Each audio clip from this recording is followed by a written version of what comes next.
15টি পাপে লিপ্ত হবে তখন তাদের উপর আযাব নাজিল হবে। 1 নাম্বার হলো রাষ্ট্রীয় সম্পদ যখন নিজের মনে করে খাবে। এটা তো আমাদের দেশে প্রতিনিয়ত ঘটতেছে। যে দলই যখনই ক্ষমতায় যায় সে দলই মনে করে সেটা নিজের সম্পদ মনে করে বুক করে, এমন বুক করা করে এমন খাওয়া খায় তারা, নিজের নামে ব্যাংক ব্যালেন্স, ছেলে সন্তান স্ত্রী প্রত্যেকের নামে প্লট, এমনকি বিদেশে টাকা পাচার পর্যন্ত তারা করে। বিদেশে তারা সেখানে ব্যাংক ব্যালেন্স তৈরি করে, বাড়ি গাড়ি তৈরি করে, সেটা প্রতিনিয়ত ঘটতেছে। 2 নাম্বার হলো যখন মানুষ আমানতের খেয়ানত করবে। যার কাছে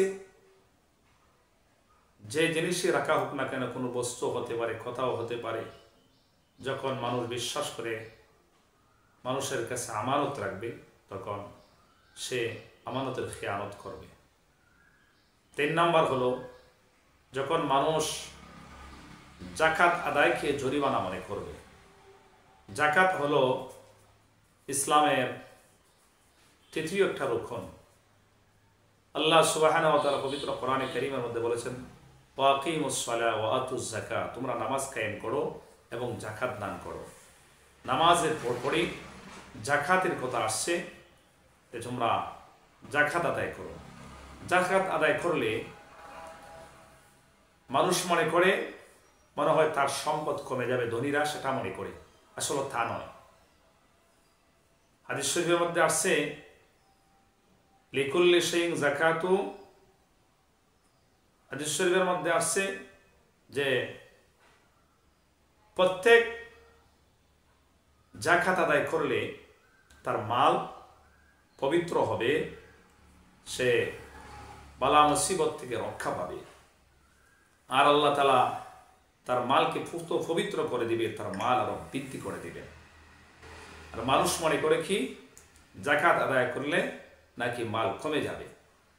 এটা আরেকটা মাধ্যম হলো, দরিয়ারা যদি ঠিক মতো যাকাত আদায় করে তাহলে যারা দরিদ্র শ্রেণীর লোক, যারা যাকাত খাওয়ার উপযুক্ত, তারা আস্তে আস্তে স্বাবলম্বী হতে থাকে, আর এই দরিদ্রতা দেশের মধ্যে এতটা থাকত না।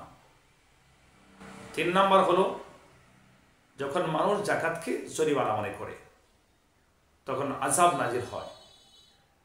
4 নাম্বার হলো স্ত্রী যা বলবে স্বামী তাই শুনবে, অর্থাৎ স্বামী স্ত্রীর আনুগত্য করবে। 4 নাম্বার হলো মায়ের কথা অবাধ্য করবে, স্ত্রীর কথা শুনবে, গুরুত্ব দিবে। মা যদি কোনো কথা বলে সেটা তেমন কোনো গুরুত্ব দিবে না, আর স্ত্রীর কথাটা বেশি গুরুত্ব দেয়, বেশি শোনে। অথচ আল্লাহ সুবহানাহু ওয়া তাআলা পবিত্র কোরআনের মধ্যে বলেছেন ওয়াবিল ওয়ালিদাইনি ইহসানা, আল্লাহর হুকুমের পরেই মাতা পিতার আনুগত্য করা, মাতা পিতার সেবা শুশ্রূষা এগুলোর মধ্যে আত্মনিয়োগ করা, তাদের সেবায় নিজেকে নিয়োজিত রাখা। 5 নাম্বার হলো যখন মানুষ বাবার পরিবর্তে বন্ধুকে সম্মান করে। আজকাল এরকমই হয়, বাবার পরিবর্তে বন্ধুকে বেশি সম্মান দেখায়।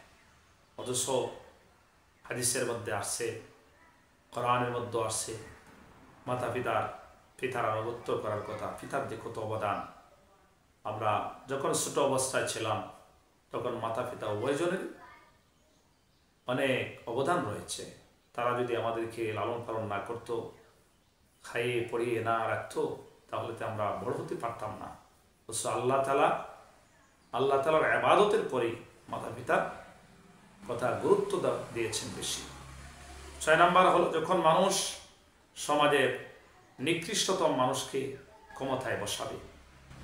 এটা তো আমরা প্রতিনিয়ত লক্ষ্য করছি যে মানুষ সে সমাজের যারা খারাপ প্রকৃতির তাদেরকে দুষ্ট প্রকৃতির লোককে তারা ক্ষমতায় বসায়, অর্থাৎ অযোগ্য ব্যক্তিরা ক্ষমতার আসবে আর নেতৃত্ব দিবে। কিয়ামতের আলামত। 6 নাম্বার হলো যখন মানুষ সমাজের নিকৃষ্ট মানুষকে ক্ষমতায় বসাবে। 7 নাম্বার হলো যখন মানুষ সম্মান করবে না, একটা মানুষ সে সম্মানের যোগ্য না, কিন্তু তাকে বয়ের কারণে সম্মান করে।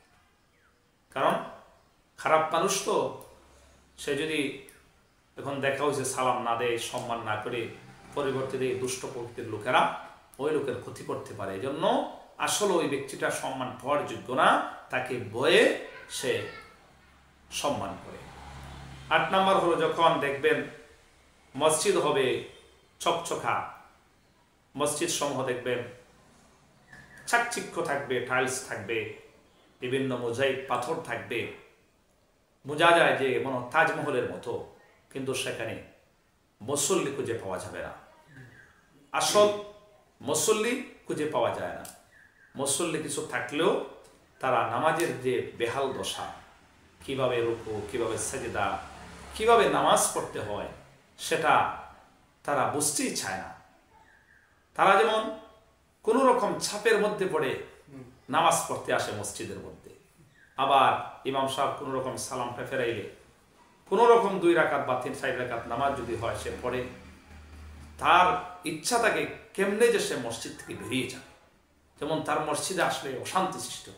আসলে প্রকৃত মুমিন, প্রকৃত ইমানদার যারা, তারা মসজিদে আসলে শান্তি পায়।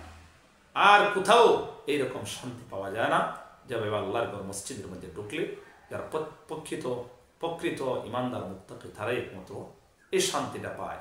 আর যারা নামে মাত্র নামাজি, তারা ইচ্ছা থাকে যে কেমনে আমি মসজিদ থেকে বের হয়ে যাব। আল্লাহ যেন সকলকে সঠিক বোঝ দান করেন, আমিন। 9 নাম্বার হলো যখন পুরুষরা রেশমি কাপড় পরবে। যখন পুরুষরা, কারণ পুরুষের জন্য রেশমি কাপড় পরা হারাম, রেশমি কাপড় মহিলারা পরবে, পুরুষের জন্য হারাম। যখন তারা জায়েজ মনে করে এগুলা অবাধে তারা কি করবে, রেশমি কাপড় পরতে শুরু করবে, তখন এই উম্মতের উপর আযাব আসবে। 10 নাম্বার যখন মানুষ প্রকাশ্যে মদ পানের মধ্যে লিপ্ত হবে। মদ পান এটা গুনাহের খামি মনে করে না, অথচ হাদিস শরীফের মধ্যে আসছে আল খামরু জাম্মাউল ইসম, হাদিসের মধ্যে আসছে আল খাম্মারু জাম্মাউল ইসম, মদ পান হলো সমস্ত গুনাহের মা। এক ব্যক্তি, একজন আবেদ, সে আলেম না কিন্তু একজন আবেদ, সে ইবাদতকারী, তাকে বলা হলো তুমি জিনা করতে হবে, সে না, রাজি হলো না। তাকে বলা হলো তুমি এই ছেলেটাকে হত্যা করবে, বলে না আমি সেটা পারবো না। এইরকম যখন তাকে বলা হলো, তখন সে এই লোকের কথা মেনে নিতে পারলো না। সে বলল যে ঠিক আছে, তোমাকে আমরা ছেড়ে দেব, তুমি এই যে 1 গ্লাস মদ এটা পান করে দেব।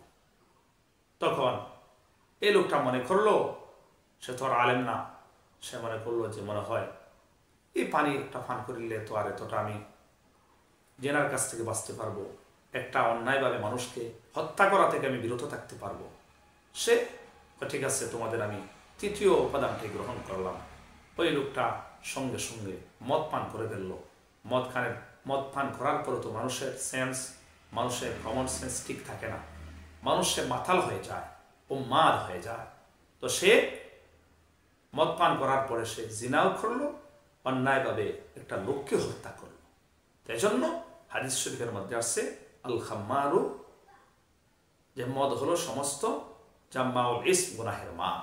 আর মদ পানের ব্যাপারে তো বিভিন্ন কোরআনের মধ্যে কয়েকটা আয়াত আসছে যে আল্লাহ এই অশ্লীলতার থেকে যেন এই সমাজকে হেফাজত করে। 11 নাম্বার হলো যখন মানুষ বাদ্যযন্ত্রের সংখ্যাটা যখন বেড়ে যায়, বাদ্যযন্ত্র প্রায় হতে থাকবে, যখন বিস্তার লাভ করবে, প্রসার লাভ করবে, তখন এই উম্মতের মধ্যে আযাব চলে আসবে। 11 নাম্বার হলো যখন বাদ্যযন্ত্র বেড়ে যাবে। 12 নাম্বার হলো গায়িকাদেরকে সম্মান করা হবে। দেখেন না এই যে বিদেশের গায়িকাদেরকে বাংলাদেশে আনা হয়, কত সম্মান, তাদের পিছনে কত টাকা খরচ করে, অথচ তাদেরকে কত সম্মান দেওয়া হয়। অথচ এটা হাদিসের বহির্ভূত কাজ, কোরআনের বহির্ভূত কাজ, যে অশ্লীলতাকে এবং গান বাদ্যকে কোরআন নাজাইজ ঘোষণা করেছে, হারাম ঘোষণা করেছে। এই গায়িকাদের কারণে, এই গান বাদ্য হওয়ার কারণে এই উম্মতের উপর আযাব চলে আসবে। 13 নম্বর হলো, এই উম্মতের শেষের দিকের মানুষ প্রথম দিকের মানুষকে অভিসম্পাত করবে, গালিগালাজ করবে। তারা তাদের প্রথম শ্রেণীর উম্মত লোকদেরকে তারা দোষারোপ করবে, গালিগালাজ করবে।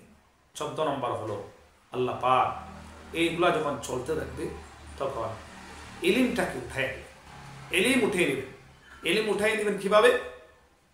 ভালো আলেম যারা ছিল তাদেরকে দুনিয়া থেকে তারা ইন্তেকাল করবেন, আর তাদের ইন্তেকালের সাথে সাথেও এলিম আস্তে আস্তে উঠে যাবে। 15 নম্বর যে বিষয়টা হলো, ইসলামী আকীদা বর্জিত বিদ্যা শিক্ষা করা। ইসলাম যেটা সাপোর্ট করে না এই সমস্ত বিদ্যা তারা কি করবে?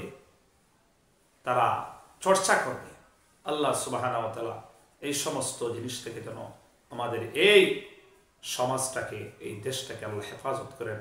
ওয়া আখিরু দাওয়ানা আলহামদুলিল্লাহি রাব্বিল আলামিন।